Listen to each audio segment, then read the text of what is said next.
let's have a look at how we can better utilize Google Calendar with a few simple shortcuts. First of all, on your keyboard, you can switch between day, week, month, and year view by pressing 1, 2, 3, and 4. 1 will take you to the day view, 2 will take you to the week view, 3 is month, and 4 year.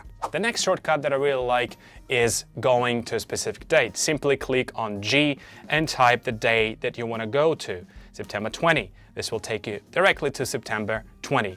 And then if you want to go back to today, simply press T. 1, 2, 3, and 4 will switch you between different views. G will take you to a specific day, while T will take you back to today. And finally, C will create a new event in today's day.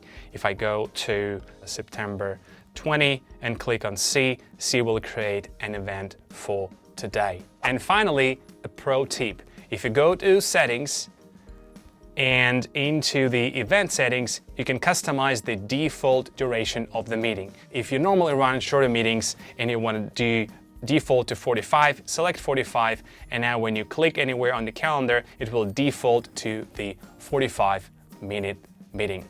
Next time, we'll have a look at the shortcuts that you can use in your Gmail to go through your inbox in even less time than you do now. Thank you, and we'll see you next time.